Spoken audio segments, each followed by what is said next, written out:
Welcome to Uncorked and Uncut, Email Marketing Friends at Home, a vodcast with a new guest each episode, and your hosts, Kath Pay and Ryan Phelan. Hi, friends. How are we all doing today? Doing well. So we are,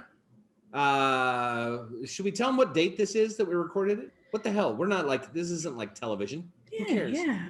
So it's the day before Thanksgiving, or as I like to call it, a chef's Super Bowl.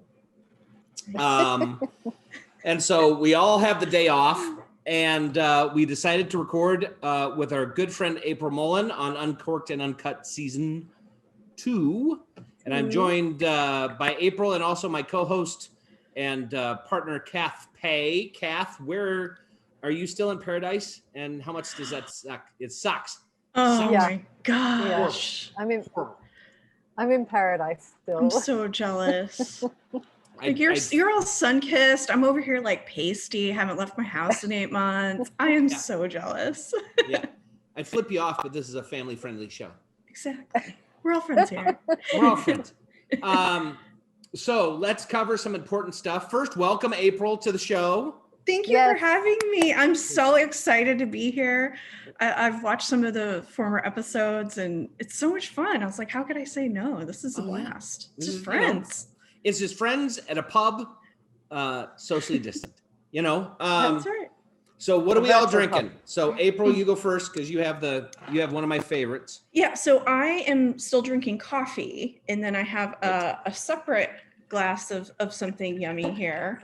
Since it's the day before a holiday, Exactly. I am drinking patties. Something I didn't even really know a lot about patties until I went to Ireland, and now I'm like, I love it. It's my go-to basic. It is the best. It really is. And I have a Texas whiskey and Coke. Nice. So I am out of Irish whiskey. I have an order in for my supply that I pick up at the end of the week. So nice. I have enough scotch and whiskey to make me through till Friday. But like you, tomorrow morning, I'll be cooking and I'll be drinking by 8:30. Yeah, probably same here. Yeah. Wow. And Kath, what do you have? Well, my Glenmorangie is still in my crate, which should be arriving in the next day or so, hopefully. So for the now, I have got passion fruit nectar, which is literally nectar from the gods. Of course, oh my in gosh, paradise. Very, yeah, it's amazing. So yeah. Yeah. It's like your background in a glass. Right. Pretty much. Tropics in a glass. I'm just drinking in all the flavors of this beautiful country. Oh, there we go. Yeah. So the weather everywhere in the States, except for Princess here, is cold and crappy. Yeah. It's actually 49 outside right now, or I'd go outside. April, you're in the East Coast, aren't you? No, I'm just north of you in St. Louis. Oh, that's right. You're in St. I have that even in my notes. I have St. Louis. You do. And I knew this. You do. 54 and cloudy. So 54 and cloudy. It's very London-like right now. Yes. So why are you in front of the painting? What's the relevance of this? And we'll talk more about it later. But this is at my dining room table.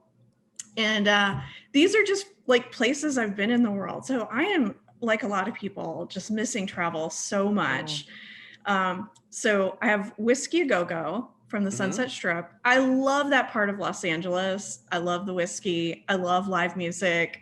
So that is a treasure to me. The Brooklyn Bridge, very special to me. I've walked across it a few times with people that I really care about. And I actually bought that from an artist on the Brooklyn Bridge. And then I have, it's hard to see because I've just remodeled my house and I have this like crazy bright light. I think I need to put bulbs with lower wattage in them so you can kind of see the light. But I bought that from an artist outside of the Van Gogh Museum in Amsterdam. And it was an impulse buy, and I like gave her my credit card and she shipped it to me. I was like, I don't even know if I'm ever going to get this painting. Like, I just gave this person my credit card. She said she'll ship it to me. We'll see if it arrives. It did. And I love Amsterdam. And so, it's kind of like I'm reminiscing about travel. So I thought I'd sit in front of the things that remind me of fun times. There we go. Well, we'll get to travel withdrawal here in a little bit. Okay. But Kath, you're on your porch, Yes. your veranda, your patio, your lanai, whatever in the heck you want to call it. Yeah. It must be tough every day. Just, I think I'm going to go sit down for a minute and look at Montserrat in the distance, right? I know. And I've got a hammock to lay on. I'm going to, in a few days when my crate comes, I'm going to have a hammock swing to kind of sit in, and I do a lot of really good work on my laptop in there. So just to let you know, bring it back to work. I do, yeah. Right. And then I've got these like beautiful outdoor kind of rocking chairs as well. So it's got like, my big dilemma is where am I going to sit? Yeah. It's tough. It is tough. I mean, when you and I talk during the week, I feel horrible for you. Yeah, I know. You're very sweet to care that much. Okay. I'm sitting also at my dining room table. And this is the wall of success, or whatever in the heck I want to call it. These are empty wine bottles that I really enjoyed and I wanted to save in case I wanted to buy them again or whatever. So they only get on the wall if they are really, really good. So all kind of different labels, price points, all that kind of stuff. And so this is a lot of fun. And when we move to the new house, I'll throw all of these away and start over in the new house. Nice. You're kidding. No. But you've got to tell us more about your process of moving. Sure. Your wine from one fridge to the other and everything too.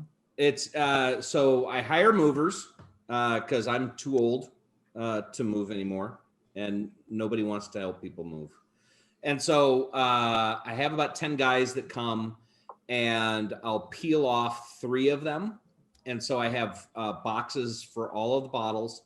And what we'll do is last time when we did this, we just get in a daisy chain. So I take it off the shelf, I hand it to one guy, he hands it to the other, he puts it in the box, and we do this all just as quick as we can. I got one upstairs and one in the kitchen.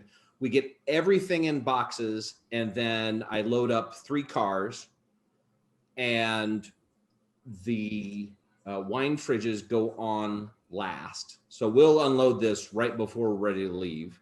The wine fridges will go on last, and then when we get to the house, they're the first thing off, and then they install it, and we do the reverse again. So and all the wine goes in the cars instead of the truck. Nice. So see, I didn't even know that you kept red wine in fridges. Yes. That's how much of a novice I am. That's okay. A lot of people don't think you keep red wine, but I mean, if you're gonna drink, if you buy it and you're gonna drink it in like a month, right, or a couple of weeks or anything like that, excuse me, or you bought it at the store, then it's not a big deal. You can just keep it on the counter as long as your house is kind of room temperature, right?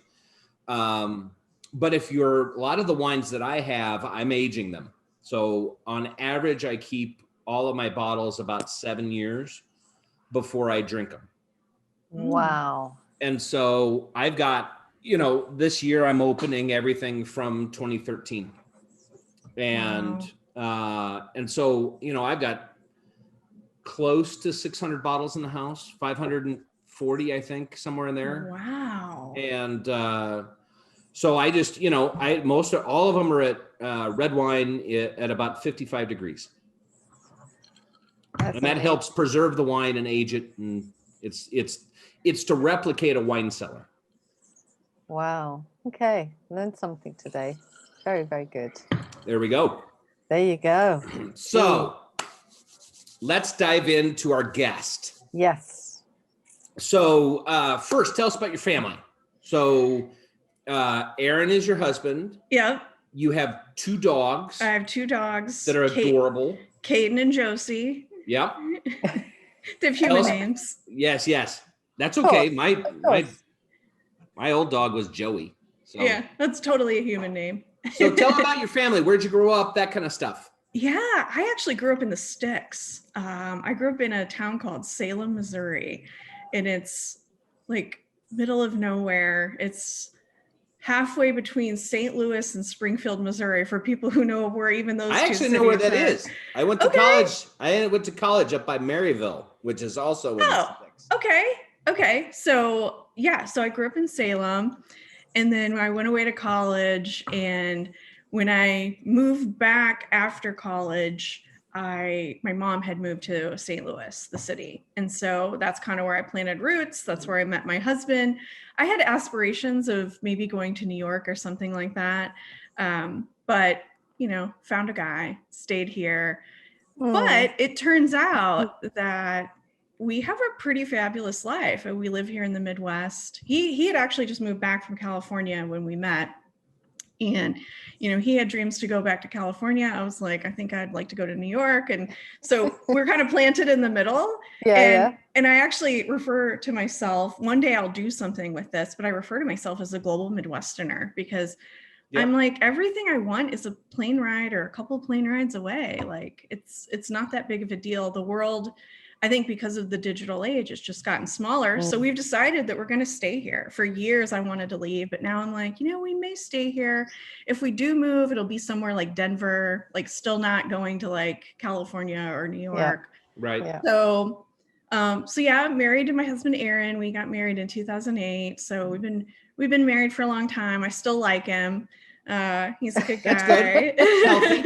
I've heard that's what makes it work. He's a good guy. Yeah. And it's so funny. When I met him, he was very like super relaxed and not motivated at all. And I was super like uptight, like A+ personality. I'd say I'm now an A- B+ personality. He is definitely a lot more motivated. So we've been a really good yin and yang for one another.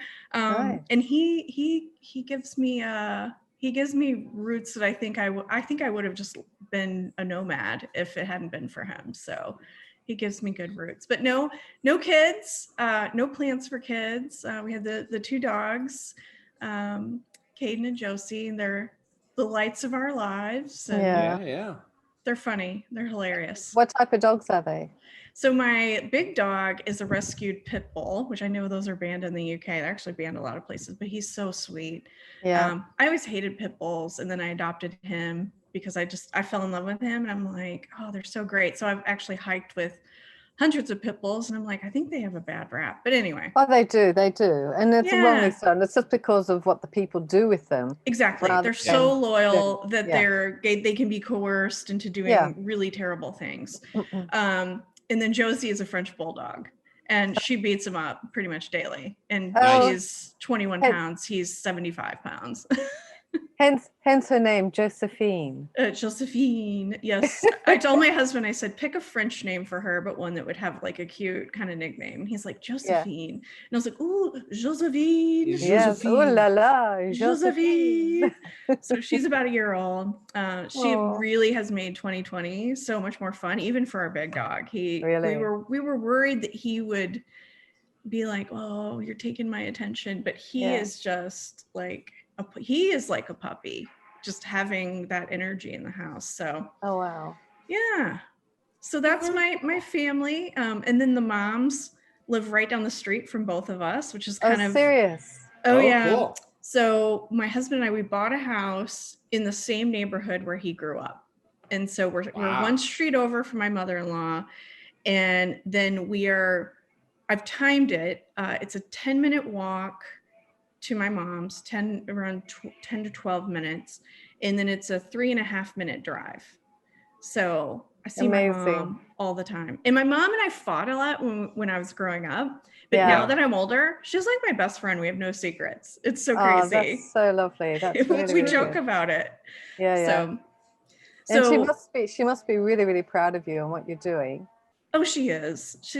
Sometimes I'm like, Mom, you got to like bring it down a little bit. You're bragging too much. But does she understand what you do? Because my mom still, when she's talking to people, she's like, I don't know what he does. It's something with email, but it's not bad. Yeah, she understands it. She, in fact, when like she's having some kind of problem or a friend of hers is having a problem, she'll say, my daughter knows email and social and she can blow them up. And I'm like, Mom, that's not how it works. Like she thinks I could just make something go viral, like with the touch of my hand. And I'm like, Mom, that's not how it works. But But yeah, Oh, I think that's just too funny. she gets it. And I use a lot of analogies when I'm explaining it. She's like, oh yeah, that makes sense. So yeah. Yeah. Wow. So tell me then, you're co-founder of Women of Email. So I've been in Yeah. there from like the word go. I even remember that call out and everything. So tell us more about that. I mean, it's pretty huge. It's really growing, and it's helping to change the industry too. So it's such a positive effect. Thank you. And that was really the purpose. So several years back, gosh, when did we found? I think it was 2015, 2016? I can't even keep track of years anymore. It's been about 5 years, 4.5, 5 years. That long? Wow. Yeah. Yeah, that's about right. Is that right? This is so embarrassing that I don't know our founding date. I know it's in June, but that's so embarrassing. It might have something to do with this patty I'm drinking this morning. See, it's the patty. Yeah, right? It's the patty. Yeah. That's the one right there. So, we would go to conferences and things, and Kath, you were one of the pioneers, the female pioneers of our industry, you and Jean Jennings and a handful of others. But there weren't that many representing us. I mean, we had a few people we could look up to, but there just weren't that many. And when we started talking to conference promoters, they're like, well, we just don't get a lot of women that submit for conferences. So we started asking people like, why aren't you submitting? What is keeping women from submitting to present at conferences? And, we'd hear things like, well, what I'm doing is not really that interesting. Like, I'm just doing my job. It's not really that interesting. Right. And then I'd say, well, what are you working on? And women would tell me these amazing stories. And I'm like, first of all, that's a blockbuster case study and the world needs to hear about it. Second of all, what you have to say is very interesting. And let me help you package it. And, this is how you would describe it. And all of a sudden so we founded Women of Email and we started promoting women to conferences. And I think we largely have gender parity in the industry at this point when it comes to conference representation. Yeah, I think as a former conference organizer, right, doing EEC for so many years and being the head of that organization. Yep. It was tough to find outside of the core, right? And you name them, Kath and Jean and Karen and Karen, yep. And Gretchen and all these, there were a ton of women, but it was only the insiders, right? Mm-hmm. And we struggled as organizers to just find people that, number one, had a good story, and a lot of people had a good story, but how do you present on stage? How do you package yourself? How do you package a good presentation, a good submission? And there was never help out there to do that. I mean, we always offered, hey, come to us and we'll help you out. But I think what Women of Email have done is empower women to have the confidence to be able to submit, not be scared to submit. Yeah. But also give them ideas. And I think you guys have a nurturing environment to say, hey, don't be scared to go, don't say Kath Pay is going to be there and I'm not as good as Kath Pay. That's not what this industry is about. This industry is about the free flow of ideas. And we want to hear from whoever has a great story and can get up on stage and not freeze up. And we ran into that a few times where people would have a phenomenal story, but get on stage and just, and like I go back to, I think you guys have empowered women and given them the chance and the confidence to be able to get up on stage. And I applaud that. I think that's great. And I think that's a key thing, because I've been doing this for a few years before then as well, but it wasn't just with women. It was just getting brand speakers who, as you were saying, April, were just kind of, whether they be male or female, they're kind of just there doing their job, not feeling like they had anything to contribute or anything amazing to say. It wasn't until someone like myself would say, that is phenomenal. We need to get you out there. And then you start to, you just nurture them, which is what you guys are doing. You're nurturing them, you're giving them the confidence. And then you end up having, like I've launched, I don't know how many brand speakers to the UK market. And, now I see them just speaking all over the place. It's absolutely brilliant. Yeah. And that's all they need is they just need that little sort of hand holding and just, hey, I believe in you. done and dusted. So if you're out there and you're listening and you're kind of thinking that you've got something that you'd like to share, don't hold back, because there's lots of people, so myself, April, Ryan, all of Women of Email are there to support, because we want to hear from you. Yeah. And it's not just women. I mean, Women of Email is obviously focused on people who identify as women, but we also, I personally have mentored men in the industry that are up and comers who are like, I know you speak a lot. Could you help me with my abstract and my storyline? So like, I feel like the industry is so welcoming. Don't be afraid to, if you admire someone in the industry and you see that they're doing the things that you want to be doing, reach out to them. Chances are they'll help you and give you advice. Yeah. I'll back that up. I would say of all the people I've mentored over the years, they've all been women. Yeah.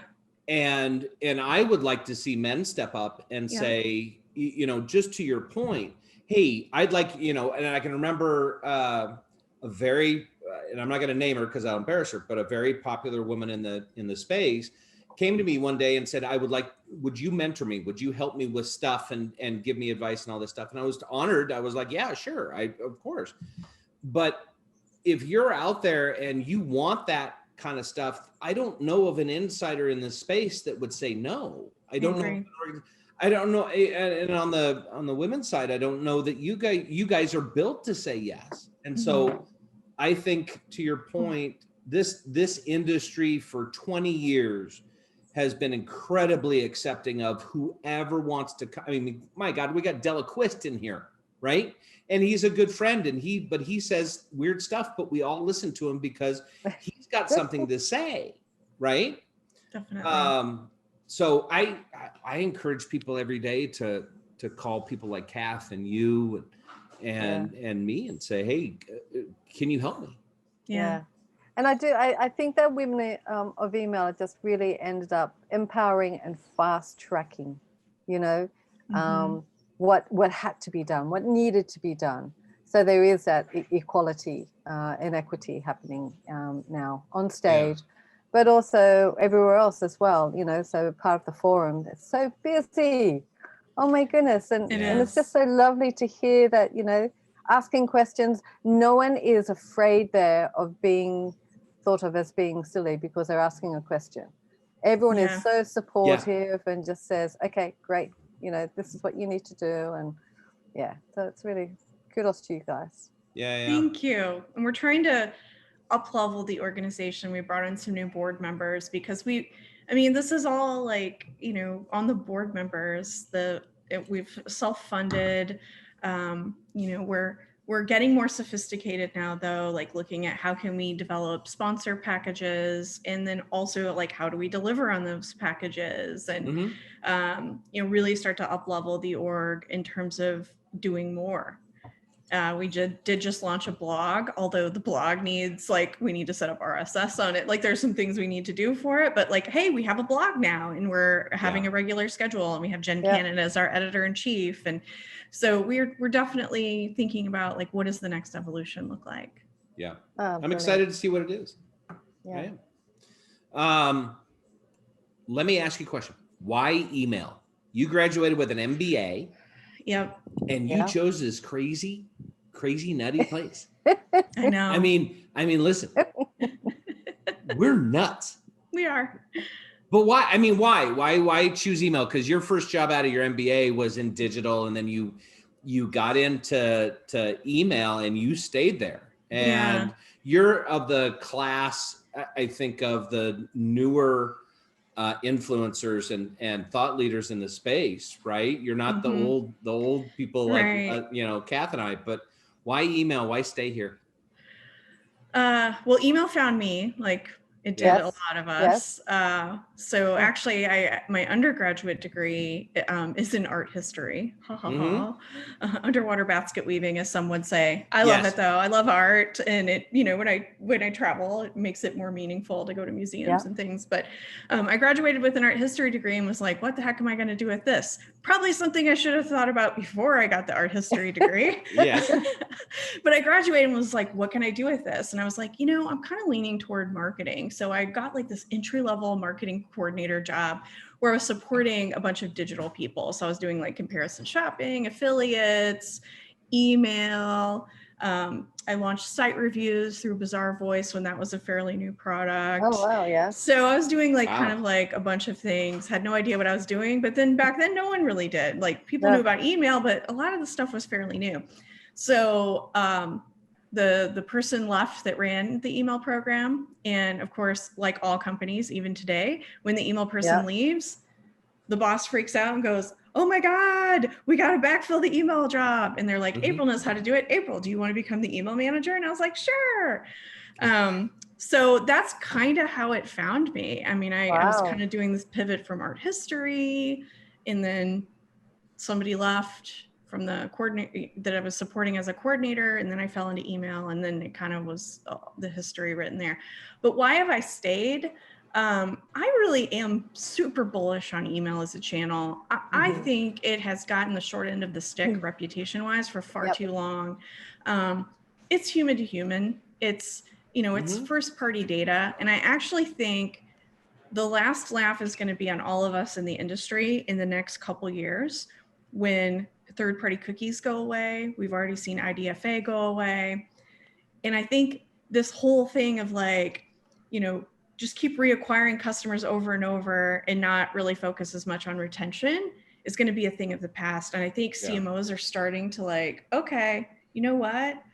I need to think about my business like a publishing model in that I need to get an audience of people that I own and be able to market to them at a regular cadence instead of relying on outside advertising ecosystems that are, I mean, the advertising industrial complex is, I think it's starting to fall apart. And, you know, I follow Professor Scott Galloway from NYU. I'm a big fan of his. I listen to his podcast. He thinks it's dying a slow death. And so I think at the end of the day, we as email people are going to be at the forefront of where do we go next in marketing and the importance of, you know, making sure that the first party data is leveraged in the most responsible and effective way possible to retain customers instead of this rinse, repeat, reacquisition.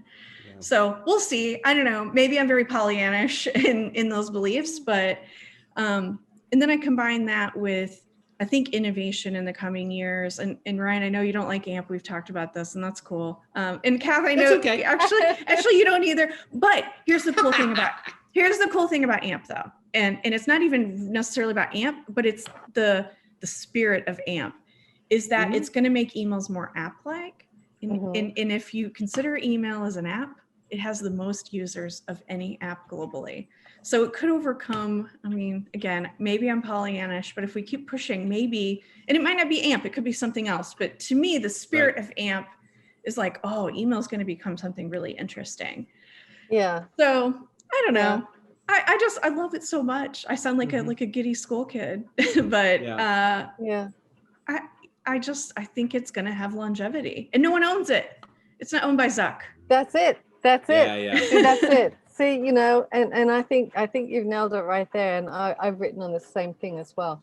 The fact that no one owns it, the fact that it's so innovative as well, which is what we talked about with the email and more session. Yeah. You know, it's it has, and the fact that, you know, and we all laugh, we all sort of do this like groan when we hear that email is dead.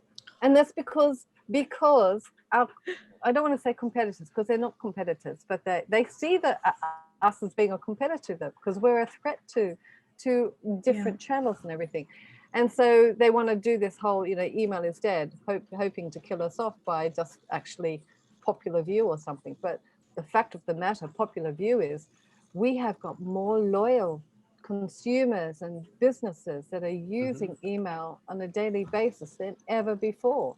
You know, it's now an integral part of everyone's lives. It's not like just for the few or anything like that, but it's for everyone. So yeah, I'm excited that you're excited.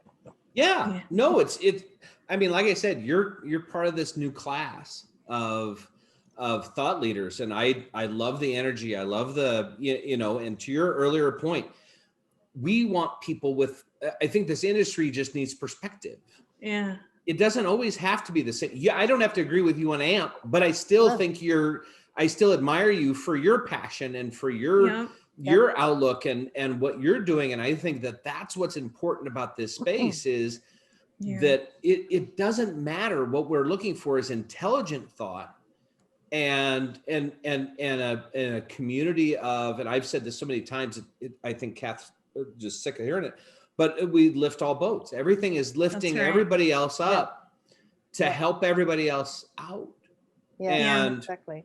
And I think that that's, been your approach. And I think so many of the new people that have come into this space has invigorated it, has given new thought, is saying, hey, let's rethink this thing that we've been doing forever. Right. Yeah. And it's, and nobody's backlashing against it. It's just like, okay, well, talk to me about it. Let me, tell me your position. And I think that's it. We have a lot of healthy debate in email marketing. We do. And it's not, it's not aimed at cutting people down or deriding people or anything like that, or being proven the winner. It's all, so we're all there to make email a better channel. And from having that healthy debate means that we all can learn more and we can have a more fuller, perspective. So, I love hearing what your reasoning, your rationale for your love for AMP. Because that helps me, that balances me out because of my perspective and my experience.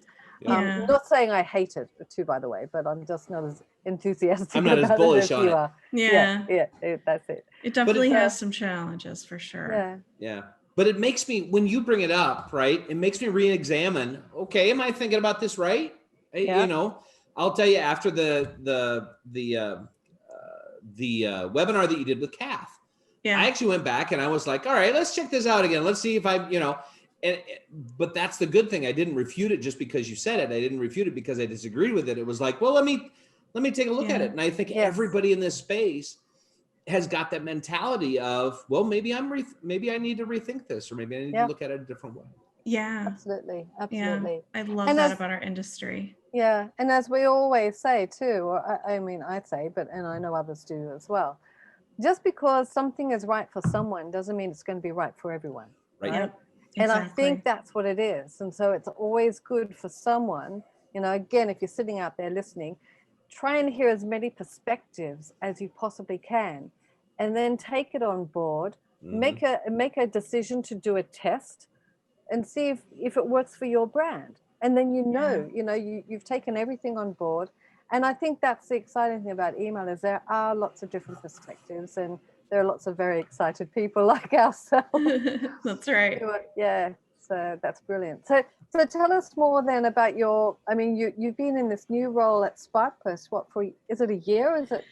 It's a year now, and it's even evolved in that time. So when I came on, I was brought on to do evangelism work and to inject more thought leadership in our content.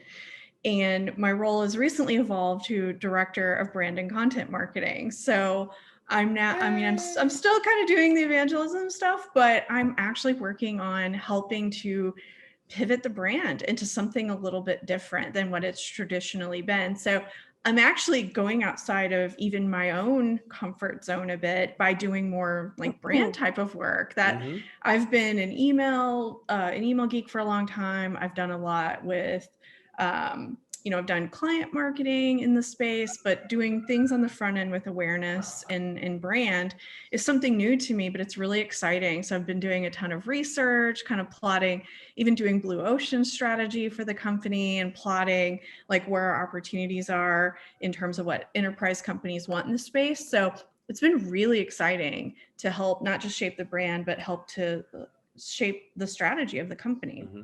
That's great. So it's been pretty good. And we have a new leadership in marketing. They're Natalia Dickey. She is fantastic. So we're, I'm stepping out of my comfort zone, but that's actually where the growth happens. So it's super exciting. That's cool. I've always, over the last 7 years, I've really loved the strategy or the brand side, the marketing, the pure marketing side and that whole thing. And have had so much fun just being different and thinking about it at that high level. And I think that's the the next graduated step. When you work on client strategy, when you work on what client needs are and how to solve their problems or dilemmas, that's a great level to be at. That's a great 30,000 foot or 50,000 foot. You look at brand, you're not only looking at the people that are engaging with your brand, but how to bring more people into that. Yeah. So you have this very wide perspective on the entire space, and you learn to, in a very fast pace, take an idea and think about, okay, how will everybody else accept that? How will everybody else refute it? How will it penetrate? How is it differentiated? And all these things. And it's so much fun. I love it. Fun. It is fun. So yeah, there will be some exciting changes in the coming months. I'm Cool. pretty pumped. So April, do you have a team or a small group or one or two even people they're your go-tos, particularly when you're treading into new territory? Like for me, Ryan is right up there. He's he will testify. Yeah. I'm like, hey Ryan, so he's one of my go-tos that I absolutely rely on if I've got a question about things or advice and everything like that. So do you have a little select team of people who support and help you?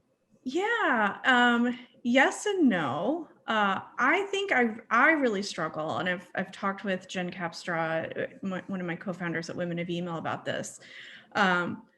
I have struggled. Like once you get to a certain level, it's really hard to find people to mentor you. So I actually don't have a mentor right now. I'll raise my hand and volunteer. I would love that. He's brilliant. I would love that. I would love that. No, thank you. So I do often like gut check things with my co-founders. I have found a really good, he's not experienced in marketing, but he's been really good in like investing in me from a just general career advice. George Schlossnagel at my company. George is a great guy. He's like my work, he's so experienced. He's seen so many changes in business. And so he gives me really solid advice, and I appreciate that. But I have a shortage. I do have a couple women that I get on a regular call with, Jen and Victoria Pepiat from Frazee, and then Jen Capstra, where we just kind of talk about things that we're challenged by in a very personal way. So that's been a good support group. I have a lot of people that I talk to in the industry, but I would say I'm a little short on the mentorship side. I don't have someone that I'm like, hey, I'm working on this project. What do you think I should do with it? I'm often just figuring it out. Yeah. And it is, as you get kind of like you said, more experienced and everything, it's harder to get someone. So definitely, so seek someone out, and I can highly recommend Ryan. Okay. Aw, thank you. Well, I'm gonna have to take you up on that, Ryan. I'm serious. Absolutely serious. You know who else is a good resource? Who's that? Kath Pay. Oh. And her new book. Kath Pay. The expert Kath Pay. The name says it all. Kath Pay. Oh my goodness, this is so funny. Although I think it's backwards in mine. I wonder if it's frontwards in yours. Yeah, it is frontwards. And because I'm in Antigua, I actually haven't got a hardback copy. So I've got the Kindle version. I love it. I was honored to get the first copy. I got it. It was released on Monday. I got it on Wednesday. Amazing. Very nice. So here's what we're doing. So we, by the time this comes out, we will have teased this, but Kath and I will buy the first 10 people that go to holisticemailmarketing.com/uncorked. First 10 people to sign up will get a free book sent to them. So go there. We're not going to tell the URL to anybody, so we'll know who's watching. But if you want a free copy of Kath's book, go there and get a free book. Yep. Because this is gold. And I'm not just saying that because I'm quoted in it. Gold. And Kath, I'll need advice on writing a book. I put in, I think it was 2 years ago, I put as one of my aspirations was to write a book within 5 years. So Right. the clock is ticking on my end. So Yep. I'll need to find out, like, who do I get a book coach? What do I need to do? What did you learn from the process? Because I need to make this happen. Yeah, absolutely. Well, we'll have a chat about that. Absolutely. Happy to help you with that. I can probably tell you what not to do more than I can tell you what to do. Hey, and that's super helpful. Like what to avoid so you don't waste time or Yeah. have stress. Don't spend 2 years editing the book because you don't know when to stop. Okay, that's like tip number 1. I could totally see that being a problem. I always like overdo it. Slides, everything. I'm like, my process is to produce and then cull it back. And then cull. That's what. So yeah. one of the themes for today that we started off the top of the show with was travel. Yes. COVID has decimated not only plane rides, but my status. I mean, at least I get my status through next year. Same. But none of us are going anywhere in a period where I would at least, at a minimum, go 50,000 miles. Same. So let's start with April. What have you missed about it, and what have you enjoyed about not traveling? Mm-hmm. What I've missed about it is just the exhilaration of going somewhere different, somewhere new, even if it's a place I've already been.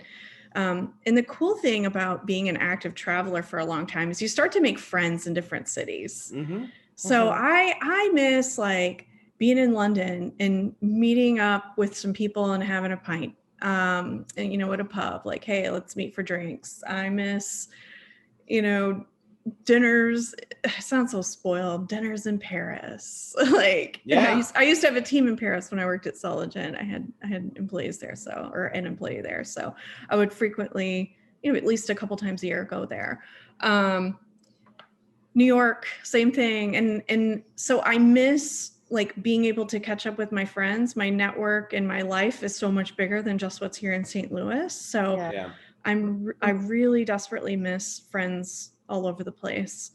The part that I don't miss is the pure exhaustion and jet lag of just constant air travel and the dry skin.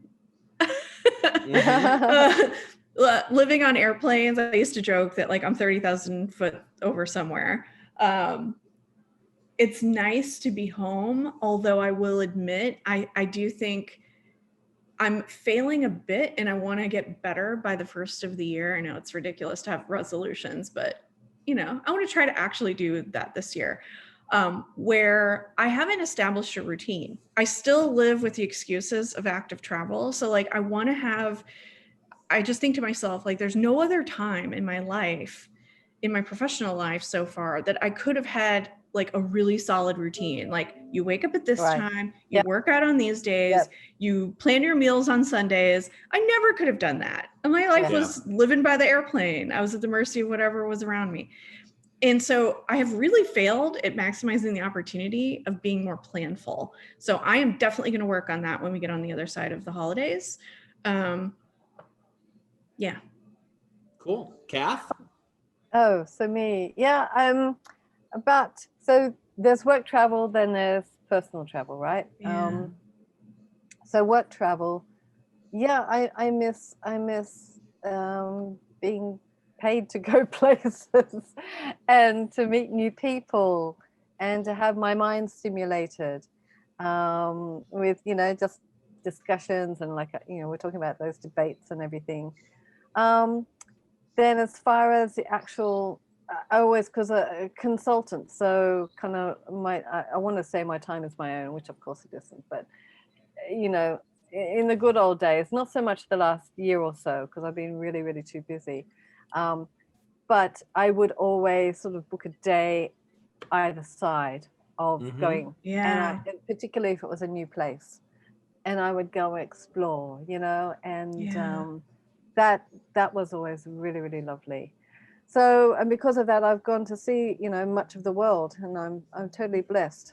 Personal travel, it's really funny because I guess I grew up living in Australia. For me to do a travel anywhere other than like Fiji or Tahiti or something like that, you're looking back then, I'm this old, you're looking at like 30 hours minimum to get anywhere. It was like crazy. Yeah. So, so it's, you know, the length of travel in the plane, it doesn't bother me. I just curl up and I just, you know, do whatever I do. So therefore, you know, when I'm going on a personal holiday, you know, a lot of people I know are very limited by, oh, I can't go there, it's too far. So I always go to Australia, of course, back home, visit my parents, and I miss that because Australia's still got their doors shut. So I can't get in. And then I just read yesterday that Qantas are now saying that you're not going to be able to go visit unless you've had the vaccine as well. Yeah. I saw that too. Yeah. So so that's really tough because, you know, I do miss seeing my parents and my sister over there and my friends. But holiday wise, yeah, I guess I think that's one of the reasons why I moved here. I miss traveling that much. I miss sort of being in the beautiful places. I decided to, you know, come to a beautiful place and stay. And exactly what you were saying, April, because of my travel itinerary, usually I can never get in any kind of routine. Whereas now, you know, I'm here. I don't have to travel. So I'm actually making the most of it. And I really, That's really enjoy that. Yeah, that's awesome. Yeah. But I know, Ryan, you're kind of like suffering a bit. Yes. So I'll tell you, for 10 years, I was plus 100,000 miles a year. And then went on my own and had switched to about 50. And I was able to adjust fairly quick, right? And I've always had a routine, whether or not I was in town or out of town. There's always a menu that says, hey, here's what we're having for dinner this week. And, you know, all that kind of stuff. But what I miss the people, my friends, right? Being able to see Kath or you or Spence or Colas or all these people, right? That have been family for 20 years. Yeah. And so I've missed them. I've missed the pulse on the industry. Talking to people, what are you going through? What are your struggles? All that kind of stuff. You get that when you go to conferences, when you do stuff, you sit down with people and you learn about what's important to people, and we don't have so that true. right now. Yeah. And that's tough when you're a strategist or when you're a consultant or when you're a fractional or whatever. Is AMP could be the biggest freaking thing in the world, but I haven't talked to anybody, you know, to see how they think of it, you know, but as an example, right? But I miss that. And I miss being on stage. I really miss being on stage. Yeah, me too. I love it. Is so fun.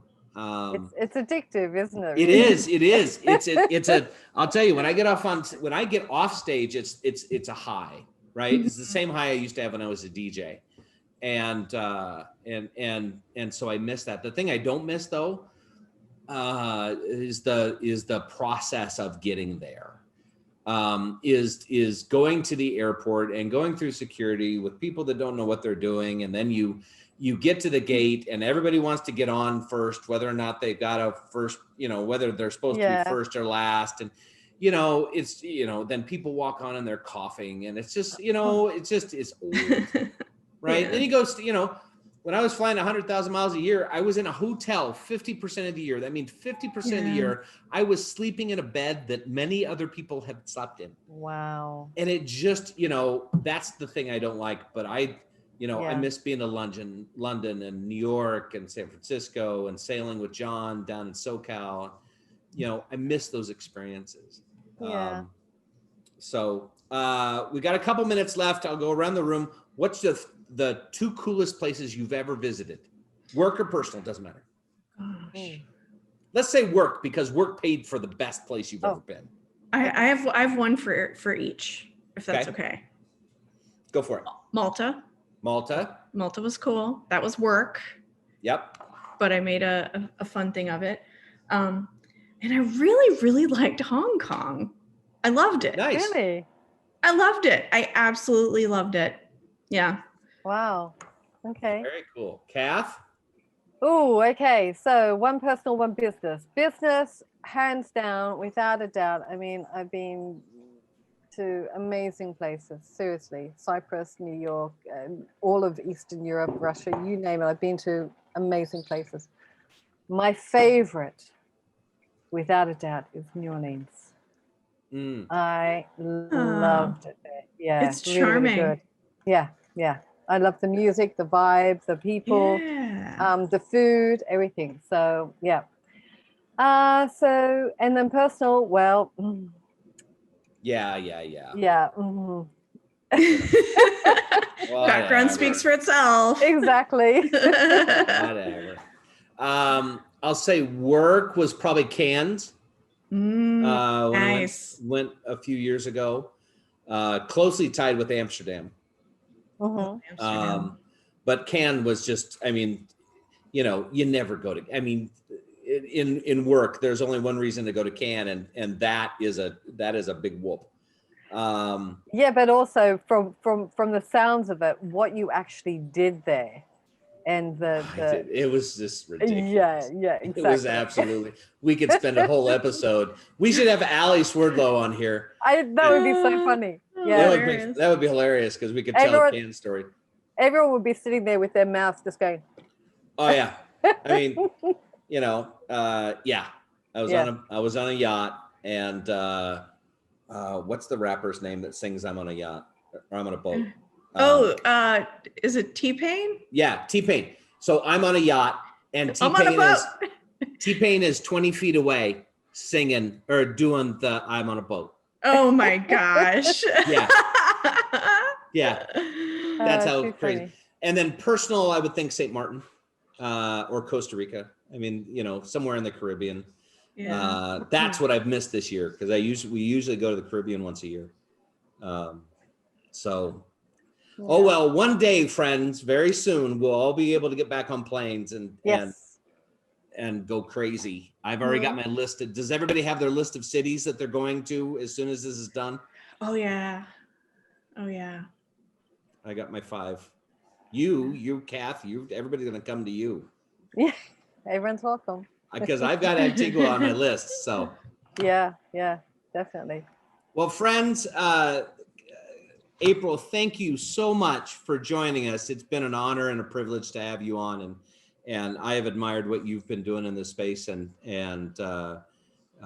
your voice is definitely something we need. So thank you so much for being here, and this has been a lot of fun. Yeah, it has been fun. Thank you for having me. This is a blast. I feel like I need to hang out with you 2 more. Oh yes, please. We're fun. Yeah, we're definitely. Yeah. You are fun. I concur. Kath, any closing words? No, just thank you, April. It has been fun and been really, really nice finding out more about you and about Spark Post and also Women of Email. So thank you for joining us. Yeah. Yep. Thank you. Brilliant. If you like the series, make sure to subscribe, hit the like button down below. You can email us at uncorkedanduncut.com. I'm not going to give the secret URL away because you have to find it. So if you thought, well, we'll just go to the end and Phelan will say it again. No, I won't. No. But we will be back next week with, I don't know who, but it will be somebody that you have seen on stage or heard or read, and we'll continue this fun conversation with the insiders in the space. So thank you all. April, thank you again. And Kath, congratulations on your new book. If you have not gotten it, go buy the damn thing. It is life-changing. Life-changing. Okay. Bye, friend. Thanks. Bye. Bye.